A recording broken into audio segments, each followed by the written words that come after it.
नवंबर 1980 की एक रात। सैन फ्रांसिस्को का आसमान शांत था। नॉर्थ बीच की गलियां हमेशा की तरह रोशनी से चमक रही थी। बाहर कैफे और हंसी की आवाज़ों से भरी हुई जिंदगी अपनी रफ्तार से चल रही थी। और इन सब के बीच एक चेहरा था जो सबको अपनी ओर खींच लेता। वैलेरी मैकडोनाल्ड, एक बेहद खूबसूरत लड़की जिसकी आंखों में सपनों की चमक थी और कदमों में एक अजीब आत्मविश्वास। लेकिन उसी रात कुछ ऐसा हुआ जिसने सब कुछ बदल दिया। वैलेरी अपने किराए के मकान से रहस्यमय हालतों में गायब हो गई। न कोई सुराग, न कोई संकेत, बस रह गया एक सन्नाटा और पीछे छूट गए अनगिनत सवाल। दिन महीनों में बदले और महीने सालों में। उम्मीदें बुझती रही, जैसे कोई दीपक धीरे धीरे अपनी आखिरी लौ खो दे। लेकिन कहानी वही खत्म नहीं हुई। जब आखिरकार सच सामने आया तो वह किसी थ्रिलर फिल्म की कहानी से कम न था। रहस्य, धोखे और खून से सना हुआ।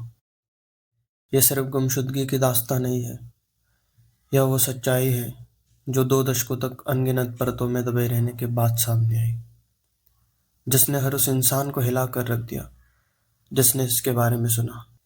आज मैं आपको अमेरिका के उन अंधेरी गलियों में ले जाऊंगा जहां से उठती है ये रहस्यमय दास्तां। ऐसी दास्तां जो न सिर्फ आपको सिहरने पर मजबूर करेगी, बल्कि शायद इंसानियत के बारे में आपका नजरिया हमेशा के लिए बदल दे। तो आइए शुरू करते हैं। The case of Valerie McDonald, 1980। साल 1954। अमेरिकी राज्य फ्लोरिडा का एक शांत और खूबसूरत शहर, पेंसाकोला। यह जगह अपने प्राकृतिक खूबसूरती और सांस्कृतिक जीवन के लिए जानी जाती थी। 24 मई 1954 को इसी शहर में वैलेरी का जन्म हुआ। वैलेरी के पिता कैरन मैकडोनाल्ड यूएस नेवी में ऑफिसर थे, जिनकी मृत्यु वैलेरी के जन्म के महज 6 हफ्ते बाद ही 6 जुलाई 1954 को एक डाइविंग हादसे में हो गई थी। पिता के न रहने के कारण वैलेरी का बचपन माँ के साए में बीता। उसकी माँ डोरिस डीडी मैकडोनाल्ड पेशे से एक सोशल वर्कर थी, जिन्हें बाद में डोरिस डीडी काउंस के नाम से भी जाना गया। 1957 में जब वैलेरी 3 साल की थी, उसकी माँ ने रॉबर्ट काउंस नामक शख्स से शादी कर ली। इस शादी के बाद परिवार में एक और सदस्य जुड़ा, केविन काउंस, जो वैलेरी का सौतेला भाई था। वैलेरी के अपने 2 सगे भाई भी थे, माइकल और पैट्रिक मैकडोनाल्ड। 1969 में जब वैलेरी 15 साल की थी, तब यह पूरा परिवार पोर्टलैंड, ओरेगन चला गया। पोर्टलैंड उस समय एक ऐसा शहर था जो कला और शिक्षा का केंद्र बन रहा था। वहाँ की सड़कें, आर्ट गैलरीज और यूनिवर्सिटीज का वातावरण, इन सब ने वैलेरी के अंदर छिपी कला की लौ को और भड़काया। साल 1971 के आसपास वैलेरी ने अपनी शुरुआती पढ़ाई ओरेगन और पोर्टलैंड स्टेट यूनिवर्सिटी से की। पढ़ाई के साथ ही कला के प्रति उसका झुकाव और गहरा होता चला गया। जल्दी उसने अपना रुख सैन फ्रांसिस्को की ओर किया, वो शहर जिसे 70 और 80 के दशक में कलाकारों और महत्वाकांक्षी युवाओं के सपनों का गढ़ माना जाता था। वहाँ का माहौल पोर्टलैंड से बिल्कुल अलग था, खुले विचारों वाला, क्रिएटिव और ऐसा शहर जहाँ हर गली से आर्ट और म्यूजिक की धड़कन सुनाई देती थी। यहाँ हर कोई किसी न किसी सपने का पीछा कर रहा था। कोई राइटर बनने निकला था, कोई पेंटर तो कोई एक्टर। वैलेरी को लगा कि यही वो जगह है जहाँ उसके अंदर छुपा आर्टिस्ट सच मायनों में सांस ले सकता है। सैन फ्रांसिस्को पहुंचकर वैलेरी के एक्टिंग, मॉडलिंग और फिल्म डायरेक्शन में रुचि और बढ़ गई। वो यूनिवर्सिटी कैंपस में होने वाले फैशन शोज और फोटोशूट्स का हिस्सा बनने लगी। उसके दोस्त अक्सर कहते, वैलेरी सचमुच भीड़ में सबसे अलग दिखती है। उसका स्टाइल काफी प्रभावशाली था। वो हमेशा कॉन्फिडेंट, फैशनेबल और बोल्ड दिखती। लंबे बूट्स, डिजाइनर जैकेट्स और स्टाइलिश हेयर कट के साथ वैलेरी अपने कॉलेज ग्रुप में हमेशा सबसे सुंदर और आकर्षक दिखती थी। लेकिन कहीं न कहीं वैलेरी की इसी खूबसूरती ने उसके निजी जीवन को मुश्किल बना दिया था। कई बार उसे बाहरी लोगों से अनचाहा अटेंशन मिलता, जिससे वो काफी अनकंफर्टेबल महसूस करती। खैर, समय बीता और आगे चलकर वैलेरी ने सैन फ्रांसिस्को आर्ट इंस्टीट्यूट से फिल्म मेकिंग में बैचलर ऑफ फाइन आर्ट्स की डिग्री हासिल की। अब उसके सामने पूरी दुनिया खुली थी, लेकिन सफर आसान नहीं था। कभी छोटे फिल्म में किरदार निभाने पड़ते, कभी वेट्रेस का काम करना पड़ता, तो कभी मॉडलिंग असाइनमेंट्स लेकर गुजारा करना पड़ता। पैसों की तंगी और लगातार संघर्षों के बावजूद वैलेरी का मन सिर्फ एक ही ख्वाहिश से बंधा था, फिल्मों की दुनिया में अपनी पहचान बनाना। यही ख्वाहिश आगे चलकर उसकी सबसे बड़ी कमजोरी साबित हुई। वही सपना जो उसके लिए उम्मीद की रोशनी था, किसी दिन उसके हमलावरों के लिए एक हथियार बन गया। उन्होंने उसी चाहत का बेरहमी से फायदा उठाया। जून 1980। अपनी गुमशुदगी से महज 5 महीने पहले वैलेरी ने सैन फ्रांसिस्को के नॉर्थ बीच इलाके में एक नया अपार्टमेंट किराए पर लिया। 26 साल की वैलेरी ने टावर अपार्टमेंट्स के अपने कमरे में कदम रखा। टावर अपार्टमेंट्स, वह इमारत जो किसी समय एक पुरानी होटल हुआ करती थी, मगर अब उसे छोटे छोटे किराए वाले कमरों में बदल दिया गया था। सस्ते किराए और अपने अनोखे माहौल के कारण यहाँ तरह तरह के लोग रहते थे। स्ट्रगलिंग आर्टिस्ट, राइटर्स और वे लोग जो किसी भी पारंपरिक जीवन से बिल्कुल अलग रास्ता चुन चुके थे। शुरुआत में वैलेरी को भी यह जगह अनोखी और आकर्षक लगी। उसे लगा मानो किसी नई रोमांचक दुनिया में कदम रख रही हो। उसने सोचा था यहाँ उसे वही मिलेगा जिसकी उसे तलाश थी, एक ऐसा सपोर्टिव और क्रिएटिव माहौल जहाँ लोग उसकी तरह ही अपने सपनों का पीछा करने आए थे। उसके लिए यह अपार्टमेंट किसी दरवाजे की तरह था जो उसे उसके सपनों के और करीब ले जाने वाला था। लेकिन हकीकत कुछ और थी। उस समय किसी ने नहीं सोचा था कि यही घर, जो शुरुआत में उम्मीदों और संभावनाओं से भरा हुआ लगता था, धीरे धीरे उसकी जिंदगी को डर और हिंसा की ओर धकेल देगा। वैलेरी के शिफ्ट होने के कुछ ही समय बाद टावर अपार्टमेंट्स का कंट्रोल 3 नए मैनेजर्स ने संभाल लिया, फिलिप आर्थर थॉमसन और जॉन गॉर्डन अबॉट। इनका एक दोस्त था माइकल जॉन हेनेसी, जो आगे वैलेरी की गुमशुदगी के कुछ हफ्तों पहले ही असिस्टेंट मैनेजर के रूप में इन लोगों के साथ जुड़ता है। अब जरा इन तीनों के बारे में विस्तार से समझते हैं। फिलिप थॉमसन, उम्र 35 साल, एक खतरनाक अपराधी जिसका नाम पुलिस रिकॉर्ड में कई बार सामने आया। उस पर हत्या, बलात्कार, धोखाधड़ी और अवैध हथियार रखने जैसे गंभीर आरोप लगे थे। सिर्फ यही नहीं, अफवाहें तो यहाँ तक थी कि उसका रिश्ता सीआईए और क्रिमिनल अंडरवर्ल्ड से भी रहा है। जॉन अबॉट, उम्र 26 साल, पढ़ा लिखा और असाधारण रूप से बुद्धिमान। कुछ रिपोर्ट्स के हिसाब से उसका आईक्यू 160 से भी ऊपर आंका गया था। लेकिन हकीकत में अबॉट का असली हुनर अपराध और लोगों को अपनी चालाकी से मैनिपुलेट करने में छिपा था। यही अबॉट सैन क्विंटन जेल में उम्र कैद की सजा काट रहा था। 1970 के दशक में एक हिंसक पुलिस मुठभेड़ के बाद उसे यह सजा सुनाई गई थी। लेकिन अगस्त 1980 में उसे वर्क फरलो नामक व्यवस्था के तहत जेल से बाहर छोड़ा गया। वर्क फरलो एक तरह की पेरोल थी जिसमें कैदियों को दिन के समय काम करने की इजाजत दी जाती थी, लेकिन वे अब भी जेल प्रशासन की निगरानी में रहते थे। माइकल हेनेसी, उम्र 23 साल, बाकियों की तुलना में इसका अतीत काफी मुश्किल रहा था। माइकल के बचपन में उसके पिता ने आत्महत्या कर ली थी। कम उम्र में ही वो चोरी और अपराधों में फंसता चला गया। ये तीनों पहले से जेल काट चुके अपराधी थे।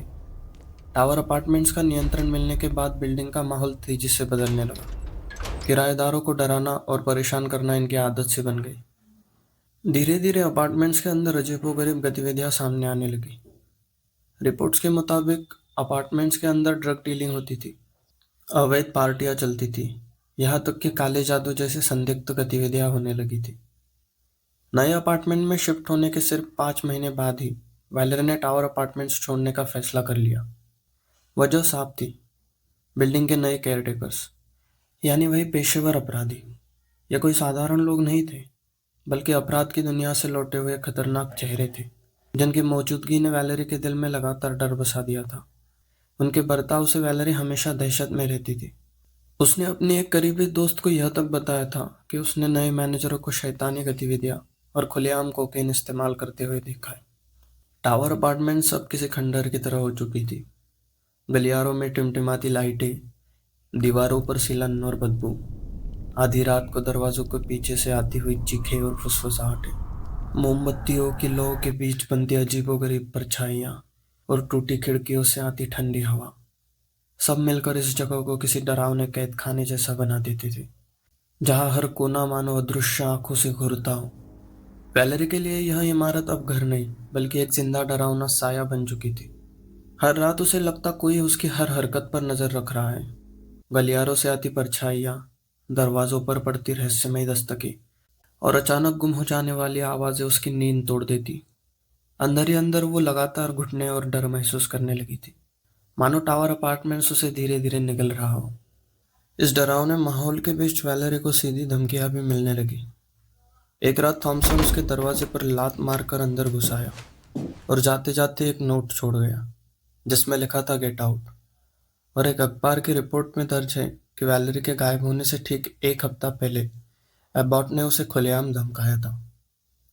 जैसे जैसे वक्त बीतता गया, वैलेरी की बेचैनी और डर गहराता गया। उसे हर वक्त लगता था कि कहीं कोई छुपकर उसे घूर रहा है। उसके कदम अपने आप धीमे हो गए थे। दोस्तों से बात करते हुए भी उसकी आवाज में घबराहट झलकती। ये इमारत अब सिर्फ एक जगह नहीं, बल्कि उसके चारों तरफ कसता हुआ शिकंजा बन चुकी थी। वैलेरी जानती थी कि अगर उसने जल्द ही इस टावर अपार्टमेंट को छोड़ने का फैसला नहीं किया तो शायद बहुत देर हो जाएगी। अब आती है 9 नवंबर 1980 की वो ठंडी रहस्यमय रात, जो वैलेरी की जिंदगी का सबसे खतरनाक मोड़ साबित हुई। तय किए मुताबिक वैलेरी अपना अपार्टमेंट खाली कर रही थी। वो अपना सामान एक नए घर में शिफ्ट कर रही थी। उसी दौरान वह 23 साल का माइकल जॉन हेनेसी आया, जो बाहर से मुस्कुराता और दोस्ताना दिखता था, लेकिन असल में एक खतरनाक अपराधी था जो उस समय पेरोल पर बाहर था।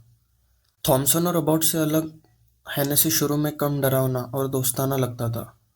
शायद इसी वजह से वैलेरी ने उस पर भरोसा कर लिया। उसने वैलेरी को एक ऑफर दिया जिसे ठुकराना मुश्किल था। उसने कहा कि मशहूर प्रोड्यूसर डिनो डे लॉरेंटिस की एक मूवी की शूटिंग चल रही है और उसमें एक बोल्ड एक्ट्रेस की ज़रूरत है। वैलेरी के लिए यह किसी सुनहरे मौके जैसा था। उसने हाथों हाथ वैलेरी को $200 एडवांस भी थमा दिए, जो उस वक्त वैलेरी के लिए बहुत बड़ी रकम थी, क्योंकि वेट्रेस की नौकरी से गुजारा करना और $100 महीने का किराया चुकाना उसके लिए पहले से एक संघर्ष था। वैलेरी को यह ऑफर थोड़ा अजीब जरूर लगा, इसलिए उसने पूछा कि क्या उसकी दोस्त भी साथ आ सकती है, लेकिन हेनेसी ने साफ मना कर दिया। वह बोला कि यह रोल सिर्फ उसके लिए है और उसे अकेले ही आना होगा। वैलेरी को शक तो था, लेकिन हेनेसी का शांत और भरोसेमंद लहजा उसे धोखा दे गया। अपने सपनों और उम्मीदों के पीछे भागते वैलेरी यह मौका गंवाना नहीं चाहती थी। फिल्मी दुनिया में जगह बनाने का सपना और बड़े पर्दे पर आने की चाहत के चलते बिना ज्यादा सोचे अपना सामान वही छोड़ वैलेरी उसके साथ निकल पड़ी। लेकिन यही भरोसा उसकी जिंदगी का सबसे घातक फैसला साबित हुआ। उसे क्या मालूम था कि जिस फिल्म का वादा किया गया था वह सिर्फ एक झूठ था। न कोई सेट, न कैमरा, बस अंधेरा और एक अनजान खतरा उसका इंतजार कर रहा था। उस रात वैलेरी अपने घर से निकली जरूर थी, लेकिन फिर कभी वापस नहीं लौटी। अगली सुबह जब वैलेरी घर नहीं लौटी तो उसके दोस्त परेशान हो गए। 10 नवंबर 1980 की सुबह वे पुलिस के पास पहुंचे, लेकिन पुलिस का रवैया बेहद ठंडा और लापरवाह था। उन्होंने कहा कि लापता व्यक्ति की रिपोर्ट दर्ज करने से पहले उन्हें 72 घंटे इंतजार करना होगा, जो उस समय की आम प्रक्रिया थी। इस देरी ने वैलेरी के माता पिता डॉरिस और रॉबर्ट को गुस्से और बेचैनी से भर दिया। वे तुरंत पोर्टलैंड से सैन फ्रांसिस्को के उसी पुलिस स्टेशन पहुंचे, लेकिन उन्हें भी उसी उदासीनता और लापरवाही का सामना करना पड़ा। एक अफसर ने तो बेरुखी से उनसे यह तक कह दिया कि वो बालिग है, जहां जाना है जा सकती है, और अगर आपको लगता है कि वो सच में मर चुकी है तो उसे भूल जाइए। सोचिए, एक माँ बाप अपनी लापता बेटी के लिए मदद की गुहार लगा रहे हैं और पुलिस उन्हें कह रही है कि वो मर चुकी है तो उसे भूल जाइए। वैलेरी की तलाश की शुरुआत यहीं से हो चुकी थी, लेकिन उसी पल यह भी साफ हो गया था कि यह लड़ाई आसान नहीं होने वाली थी। वैलेरी के गायब होने के कुछ ही हफ्तों बाद रहस्य और गहराने लगा। टावर अपार्टमेंट्स के तीनों सस्पेक्ट्स कानून की पकड़ से फिसल चुके थे। सबसे पहले खबर आई जॉन गॉर्डन अबॉट की। अबॉट को वर्क फॉलो के चलते पुलिस की निगरानी में बाहर जाकर काम करने की इजाजत दी गई थी। उसी छूट का फायदा उठाकर और अपने शातिर दिमाग के सहारे वह फरार हो गया, और कुछ ही दिनों में उसका साथी माइकल हेनेसी भी गायब हो गया। दोनों की तलाश शुरू हुई तो धीरे धीरे तस्वीरें साफ हुई। बाद में सामने आया कि अबॉट कैलिफोर्निया से उत्तर की ओर भागा। पहले वो अमेरिका के वॉशिंगटन स्टेट पहुंचा और फिर बॉर्डर पार कर कनाडा के ब्रिटिश कोलंबिया इलाके में दाखिल हुआ। हर बार एक अलग नाम और एक अलग ठिकाना, मानो वो पहले से तय योजना के हिसाब से आगे बढ़ रहा था। लेकिन वहां उनकी आज़ादी ज़्यादा दिनों तक नहीं टिक सकी। नवंबर के आखिरी हफ्ते में ब्रिटिश कोलंबिया के छोटे शहर रोजलैंड में रॉयल कैनेडियन माउंटेड पुलिस यानी आरसीएमपी ने उन्हें घेर लिया। मुठभेड़ हुई, गोलियां चली। उस गोलीबारी में हेनेसी मारा गया और अबॉट पुलिस की हिरासत में आ गया। अबॉट की गिरफ्तारी के साथ ही एक और सच्चाई सामने आई। वैलेरी के गुमशुदगी के बाद जब जांचकर्ताओं ने अबॉट की गतिविधियों का पीछा किया तो एक खतरनाक पैटर्न उभर कर आया। कैलिफोर्निया से लेकर वॉशिंगटन तक अबॉट चोरी किए गए क्रेडिट कार्ड्स पर जी रहा था। और रोजलैंड की मुठभेड़ के बाद जब पुलिस ने उसकी कार और होटल रूम की तलाशी ली तो जो मिला उसने सबको चौंका दिया। वहां सिर्फ क्रेडिट कार्ड्स की रसीदें ही नहीं थी, बल्कि वैलेरी की पर्सनल चीजें भी बरामद हुई। उसका आईडी कार्ड, उसका एड्रेस बुक और उसके कपड़ों के टुकड़े। बाद की रिपोर्ट्स में यह भी दर्ज हुआ कि अबॉट की गाड़ी से सुनहरे बालों की लटें बरामद हुई, जो फॉरेंसिक जांच में वैलेरी से मेल खाती थी। मानो अबॉट उसके जीवन के हिस्से अपने साथ लिए घूम रहा हो, जैसे वो अपने किसी अपराध की यादें संजो रहा था। वैलेरी के परिवार के लिए यह सबूत साफ थे। अबॉट ने सिर्फ उसकी जिंदगी ही नहीं छीनी थी, उसने उसकी पहचान तक चुरा ली थी। अबॉट पर कनाडा में एक अफसर को गोली मारकर घायल करने का मुकदमा चला और उसे अटेम्प्टेड मर्डर का दोषी ठहराया गया। उसने लगभग 7 साल कनाडा की जेल में बिताए। 1988 में सजा पूरी होने के बाद सवाल उठा कि उसे कहाँ भेजा जाए। चूंकि उसका जन्म इंग्लैंड में हुआ था और उसके पास ब्रिटिश नागरिकता थी, इसलिए आरसीएमपी ने रूटीन इमिग्रेशन कानून के तहत उसे इंग्लैंड डिपोर्ट कर दिया। इस फैसले का मतलब था कि वैलेरी के केस में सबसे बड़ा सस्पेक्ट अब अमेरिका की पहुंच से बाहर जा चुका था। अमेरिका उसे कभी वापस नहीं बुला सका, क्योंकि सैन फ्रांसिस्को पुलिस ने वैलेरी मैकडोनल्ड की गुमशुदगी में हत्या का मुकदमा कभी दर्ज ही नहीं किया था।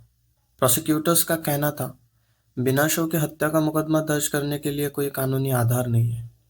नतीजा यही हुआ कि अबॉट को कभी अमेरिकी न्याय का सामना नहीं करना पड़ा। इसके बजाय वो चुपचाप विदेश में अपनी जिंदगी जीने लगा, पहले ब्रिटेन और जल्द ही न्यूजीलैंड। 1990 के दशक की शुरुआत में वो न्यूजीलैंड पहुंचा, जहां उसने कैश में कई प्रॉपर्टीज खरीदी। बाद में उसकी मौजूदगी जापान में भी दर्ज हुई, जहां वो एक यूनिवर्सिटी में लेक्चरर के रूप में काम कर रहा था। वैलेरी मैकडोनल्ड की गुमशुदगी से जुड़े सबूत लगातार अबॉट की ओर इशारा करते रहे, लेकिन इसके बावजूद आज तक उस पर अमेरिका में हत्या का मुकदमा नहीं चला। अबॉट और हेनेसी के बाद कहानी का अगला काला चेहरा सामने आता है, फिलिप आर्थर थॉमसन। अबॉट के पकड़े जाने और हेनेसी के मारे जाने के बाद थॉमसन अचानक गायब हो गया और चुपचाप अमेरिका लौट आया। लेकिन उसने अपराध की दुनिया छोड़ने के बजाय उसमें और गहरे कदम रखे। 1983 में कैलिफोर्निया के सैन मीटियो काउंटी में थॉमसन ने अपने साथियों के साथ 2 यूपीएस ट्रकों को हाईजैक किया। यह एक हाई प्रोफाइल क्राइम था। इस अपराध के लिए अदालत ने उसे लगातार चलने वाली 2 उम्र कैद की सजाएं सुनाई। जेल के अंदर थॉमसन ने अपनी पहचान एक क्रिमिनल जीनियस के रूप में बनाई। यही वजह थी कि उसने कैद में रहते हुए भी खुद को सिस्टम के लिए काम का आदमी बना लिया। रिपोर्ट्स की माने तो उसने जेसन स्मिथ इस कोड नेम से एफबीआई तक को जानकारी पहुंचाई। कई जांचकर्ताओं और वैलेरी के परिवार का मानना था कि थॉमसन ने अबॉट और हेनेसी के साथ मिलकर वैलेरी को फंसाने और खामोश करने में भूमिका निभाई थी। बाद के वर्षों में उसका नाम और एक चौंकाने वाले केस से भी जुड़ा। 2008 में डीएनए एविडेंस ने साबित किया कि थॉमसन 1971 में कैलिफोर्निया में हुई एक और हत्या से जुड़ा हुआ था। उस केस में उसे उम्र कैद मिली। यह खुलासा वैलेरी के परिवार के शक को और मजबूत करता था। सबूत उसके खिलाफ इशारा करते थे, लेकिन अदालत में वैलेरी के मामले से जुड़ा कोई केस कभी उसके खिलाफ नहीं चला। सैन फ्रांसिस्को पुलिस का मानना था कि वैलेरी की हत्या इन्हीं लोगों ने की होगी, लेकिन सबसे बड़ी रुकावट थी शव का न मिलना। उस दौर में जांच का पूरा आधार फिजिकल एविडेंस पर टिका होता था। बिना बॉडी, क्राइम सीन और फॉरेंसिक प्रूफ के अदालत में मर्डर का केस टिकना नामुमकिन था। इसी सच्चाई को डिपार्टमेंट के अनुभवी अफसर इंस्पेक्टर एनेटो बामी ने उस वक्त साफ शब्दों में कहा था, बिना लाश के मर्डर प्रूव करना नामुमकिन है। यही वजह थी कि वैलेरी का केस बार बार रुक जाता और हर बार यही सवाल गूंजता, वैलेरी कहाँ है? आखिर वैलेरी की लाश गई तो गई कहाँ? गुमशुदगी के करीब 11 साल बाद 3 अक्टूबर 1991 को वॉशिंगटन स्टेट के फेरी काउंटी में 2 शिकारी केटल रिवर के किनारे शिकार पर निकले थे। नदी के किनारे उन्हें एक पुरानी लकड़ी के तने के नीचे फंसी हुई इंसानी खोपड़ी दिखी। यह जगह कनाडा के बॉर्डर से ठीक दक्षिण में स्थित छोटे से कस्बे डैनविल के पास थी। उन्होंने तुरंत इसकी सूचना लोकल पुलिस को दी। बाद में जब पुलिस ने इलाके की तलाशी ली तो उन्हें धड़ और हाथों की हड्डियां वहां से बरामद हुई, लेकिन पैरों का कोई अवशेष कभी बरामद नहीं किया जा सका। शुरुआती ऑटोप्सी में जांच अधिकारियों ने यह निष्कर्ष निकाला कि ये अवशेष 25 से 35 वर्ष की उम्र की एक महिला के थे, जिसकी लंबाई लगभग 5 फीट 2 इंच से 5 फीट 4 इंच के बीच थी। वो बाएं हाथ से काम करती थी और उसकी मौत लगभग 10 साल पहले हो गई थी। ऑटोप्सी में यह भी पाया गया कि जो खोपड़ी वहां से बरामद हुई है उसमें गोली मारे जाने का स्पष्ट घाव था, जो यह दर्शाता था कि इस महिला की 10 साल पहले गोली मारकर हत्या की गई थी। पैरों का न मिलना जांचकर्ताओं के लिए एक बड़ा रहस्य था। फॉरेंसिक टीम ने अनुमान लगाया कि शायद हत्या के बाद शव को नदी में फेंकने से पहले पैरों को किसी भारी वस्तु से कसकर बांध दिया गया था। पानी का तेज बहाव और लंबे समय तक दबाव में रहने से पैरों की हड्डियां धीरे धीरे धड़ से अलग हो गई और वह कभी किनारे तक पहुंच ही नहीं पाई। यही वजह थी कि धड़ और हाथ तो बरामद हुए, लेकिन पैर मानो हमेशा के लिए उस नदी के अंधेरे में गुम हो गए। जांच की प्रक्रिया आगे बढ़ी। सारी जानकारी एफबीआई के एनसीआईसी डेटाबेस में भी डाली गई, लेकिन डेंटल रिकॉर्ड्स वाले हिस्से में खामी होने के कारण उस समय कोई मेल नहीं मिल पाया और मामला ठंडा पड़ गया। लगभग 7 साल तक इस पर कोई काम नहीं हुआ और ये हड्डियां जेन डो नाम से एविडेंस रूम में एक बक्से में पड़ी रही। जेन डो वो नाम है जो अमेरिकी पुलिस और फॉरेंसिक एजेंसियां तब देती है जब किसी महिला की पहचान अज्ञात हो। इसी तरह अज्ञात पुरुष को जॉन डो कहा जाता है। यह नाम तब तक ही इस्तेमाल किया जाता है जब तक कि असली पहचान सामने न आ जाए। लंबे इंतजार के बाद आता है साल 1998। वॉशिंगटन राज्य का फेरी काउंटी, एक छोटा, शांत और सीमावर्ती इलाका, जहां आबादी भी बेहद कम थी और पुलिस संसाधन भी सीमित। यहाँ आमतौर पर छोटे अपराध होते थे, जैसे चोरी चकारी या स्थानीय झगड़े। बड़े अपराधों की जांच अक्सर बाहर से आने वाली एजेंसियों के भरोसे करनी पड़ती थी, क्योंकि काउंटी के पास अपने स्तर पर बहुत कम रिसोर्सेस थे। लेकिन उसी साल फेरी काउंटी को उसका पहला और इकलौता फुल टाइम डिटेक्टिव मिला, जिनका नाम था J.R. शार्प। शार्प कोई साधारण अधिकारी नहीं थे। उन्होंने कई सालों तक पुलिस विभाग में अलग अलग जिम्मेदारियां निभाई थी। गश्त लगाने से लेकर छोटे अपराधों की जांच तक शार्प सब कुछ कर चुके थे। अपने पेशेवर रवैये और बारीकी से काम करने की आदत की वजह से उन्हें डिटेक्टिव के तौर पर नियुक्त किया गया। उस समय तक फेरी काउंटी के पास कोई स्थायी जासूस नहीं था और हत्या या गुमशुदगी जैसे गंभीर मामलों को अक्सर बाहर की एजेंसियों की मदद से ही सुलझाना पड़ता था। शार्प के आने के बाद पहली बार काउंटी के पास कोई ऐसा था जो पुराने और अधूरे मामलों पर ध्यान दे सकता था। एक दिन डिटेक्टिव शार्प कुछ पुरानी फाइल्स देख रहे थे। उसी दौरान उनकी नज़र एक अजीब सी फाइल पर पड़ी। दरअसल 1998 में कैलिफोर्निया के मिसिंग पर्सन्स डिपार्टमेंट के अधिकारियों ने फेरी काउंटी शेरिफ कार्यालय से औपचारिक तौर पर संपर्क किया। वे अधिकारी एक विशेष पूछताछ कर रहे थे। उनका सवाल सीधा था, क्या आपके पास 1980 के दशक में मिले किसी अज्ञात महिला के शव या अवशेष दर्ज है? असल में कैलिफोर्निया पुलिस उस समय उन महिलाओं के मामलों को दोबारा खंगाल रही थी जो 1980 के दशक की शुरुआत में रहस्यमय परिस्थितियों में लापता हो गई थी। उनमें से एक नाम था वैलेरी मैकडोनाल्ड। चूंकि वैलेरी का सुराग 1980 में अचानक गायब हो गया था और उसके बाद कई सालों तक उसकी कोई खबर नहीं मिली, तो अधिकारियों को शक था कि शायद उसके अवशेष कहीं किसी और राज्य में मिले हो और पहचान न हो पाई हो। यही वजह थी कि उन्होंने फेरी काउंटी समेत कई इलाकों में यह पूछताछ भेजी। सवाल साधारण लग सकता था, लेकिन शार्प के दिमाग में तुरंत एक केस फाइल चमक उठी। 1991 में केटल नदी के किनारे मिले मानव अवशेषों की जेन डो फाइल। यह वही केस था जो लगभग 7 साल से शेल्फ पर धूल खा रहा था। किसी ने उसे छुआ तक नहीं था, क्योंकि न पहचान थी न सुराग। लेकिन अब कैलिफोर्निया से आई इस पूछताछ ने उस फाइल को एकदम नए नजरिए से देखने पर मजबूर कर दिया। शार्प को यह कहानी अधूरी लगी। उन्हें महसूस हुआ कि शायद इसमें कुछ ऐसा छुपा है जो किसी परिवार के लिए जवाब बन सकता है, और यहीं से उन्होंने इस मामले को दोबारा खोलने का फैसला किया। शार्प ने व्यक्तिगत दिलचस्पी लेते हुए इस केस को उठाया। 1999 में उन्होंने काउंटी से $3000 का बजट मंजूर करवाया और कुछ फॉरेंसिक एक्सपर्ट्स को बुलाया ताकि नए सिरे से मामले की जांच कर सके। लगभग 8 साल बाद एविडेंस रूम का वो बंद बक्सा खोला गया। फॉरेंसिक एक्सपर्ट्स ने हड्डियों की दोबारा जांच की, उम्र और कद की पुष्टि और चेहरे का एक स्केच तैयार किया। यह स्केच प्रेस और बुलेटिन्स के जरिए जारी किया गया, जिससे कई टिप्स मिली, लेकिन वैलेरी को लेकर कोई ठोस सुराग सामने नहीं आया। साल 2000 में टेक्नोलॉजी ने रास्ता खोला। कैलिफोर्निया के न्याय विभाग ने एक नया सिस्टम लॉन्च किया, computer aided postmortem identification system, जो दांतों के रिकॉर्ड्स की तुलना पहले से कहीं बेहतर ढंग से कर सकता था। जब 1980 के वैलेरी के पुराने डेंटल रिकॉर्ड्स को फेरी काउंटी की जेन डो से मिलाया गया तो सीधा मैच मिला। मार्च 2001 में जासूस शार्प और उनकी टीम पोर्टलैंड पहुंची और वैलेरी के माता पिता को यह बात बताई गई कि 1991 में मिली हड्डियां वास्तव में उनकी बेटी की थी। इसके बाद सबूतों के बक्से पर जेन डो की जगह आधिकारिक तौर पर वैलेरी मैकडॉनल्ड लिख दिया गया और उसी साल डीएनए टेस्ट ने भी इस पहचान की पूरी तरह पुष्टि कर दी। इस पहचान के बाद वैलेरी के परिवार को लंबे इंतजार के बाद जवाब तो दिया, लेकिन साथ ही उनके दर्द को भी फिर से जगा दिया, क्योंकि अब उन्हें पता चल चुका था कि वैलेरी के साथ क्या हुआ था। लेकिन उसके कातिल या तो मर चुके थे, या देश छोड़ चुके थे, या किसी और अपराध में जेल में बंद थे। उसकी मौत के लिए किसी पर कभी मुकदमा नहीं चला। इस खबर ने मीडिया में तूफान खड़ा कर दिया। अखबारों ने लिखा कि कैसे एफबीआई के डेटाबेस की खामियों की वजह से वैलेरी की हड्डियां करीब 10 साल तक पुलिस एविडेंस रूम में धूल खाती रही। परिवार ने भी खुलकर बातें की।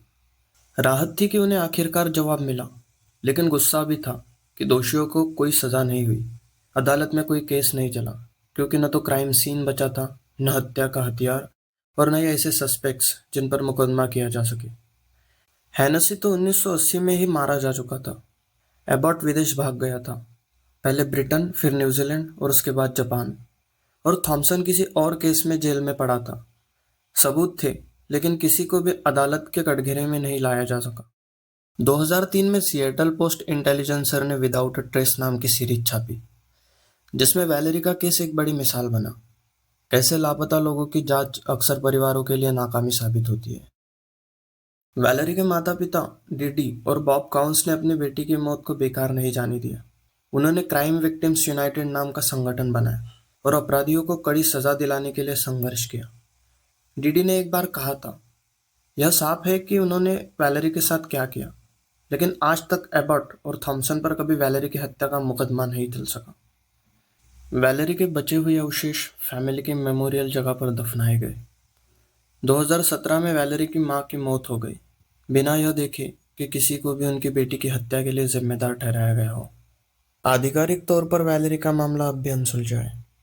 इस तरह 21 साल बाद 2001 में पहचान की पुष्टि के बाद कहानी का यह सवाल कि वैलेरी कहाँ है, इससे बदलकर इसके लिए जिम्मेदार कौन है और उसे सजा क्यों नहीं मिली बन गया।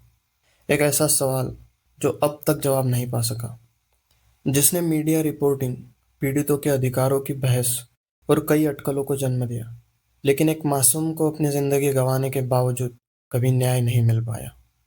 यहाँ सवाल यह भी उठता है कि आखिर एक बिल्डिंग का मालिक मैनेजमेंट की जिम्मेदारी क्यों ऐसे लोगों को सौंपेगा जो पहले से अपराधी रह चुके थे। उपलब्ध जानकारी इसका सीधा जवाब नहीं देती, लेकिन यह टावर अपार्टमेंट्स के मालिक की एक बड़ी गैर जिम्मेदाराना हरकत को जरूर उजागर करता है। आर्टिकल में बस इतना कहा गया है कि थॉमसन और अबॉट ने मैनेजमेंट को टेक ओवर कर लिया था। यह शब्द इस ओर इशारा करते हैं कि उनका कब्जा शायद कोई वैध या कानूनी तौर से नहीं था, बल्कि या तो जबरदस्ती किया गया कब्जा था या फिर बिल्डिंग के मालिक का एक लापरवाही भरा फैसला था। फिलिप आर्थर थॉमसन का आपराधिक इतिहास खुद एक सवाल है। 11 बार अपराधी साबित होने के बावजूद उसने 4 साल से भी कम समय जेल में बिताया। यह न्याय व्यवस्था की नाकामी को साफ दिखाता है। एक हिंसक और बार बार अपराध करने वाला व्यक्ति जेल से बाहर रहा और अपने अपराध जारी रख सका, जिसका सीधा असर इस दुखद घटना पर पड़ा। इन सब में सबसे चौंकाने वाली बात यह है कि हाल के वर्षों में अबॉट ने खुद अपने अतीत के बारे में कई पब्लिक इंटरव्यूज दिए। शॉन एटवुड नामक यूट्यूब चैनल पर उसने अपने जीवन से जुड़े अनुभवों को विस्तार से साझा किया। यह सब सुनकर काफी असहज भाव उठता है। क्या न्याय व्यवस्था इतनी कमजोर है कि एक अपराधी जिस पर इतने गंभीर आरोप साबित हो चुके हो, वह न केवल आजाद घूम सकता है, बल्कि पब्लिक प्लेटफॉर्म्स पर बैठकर एक आम इंसान की तरह अपनी कहानी भी सुना सकता है। इस केस से हमें सिस्टम की कमजोरियां साफ दिखाई देती है। पुलिस ने शुरुआत में इसे गंभीरता से नहीं लिया। एफबीआई के मिसिंग पर्सन्स डेटाबेस की गड़बड़ियों ने पहचान को 10 साल टाल दिया और शव न मिलने की वजह से कन्विक्शन नामुमकिन रहा। वैलेरी की लाश मिलने के बाद भी अमेरिका में आज तक किसी पर हत्या का मुकदमा दर्ज नहीं हुआ। वैलेरी एक महत्वाकांक्षी लड़की थी जिसका सपना था आर्ट और सिनेमा की दुनिया में नाम बनाना। लेकिन उसकी कहानी वही खत्म हो गई जहां से उसके सपनों की शुरुआत हुई थी। वैलेरी की कहानी हमें यह याद दिलाती है कि चमक दमक के पीछे वो अंधेरा छुपा हो सकता है जो आपको हमेशा हमेशा के लिए रोशनी से दूर कर दे। और यह भी कि सिस्टम की लापरवाही किसी की पूरी जिंदगी छीन सकती है। यह थी वैलेरी मैकडॉनल्ड की कहानी, एक कहानी जो पूरी होकर भी अधूरी रह जाती है। मैं हूँ केपी, और ऐसी ही सच्ची कहानियों के लिए जुड़े रहिए। अपनी राय व सुझाव कमेंट के जरिए मुझ तक जरूर पहुंचाइए। अगले केस में फिर मुलाकात होगी। तब तक अपना और अपनों का ख्याल रखिए। Thank you.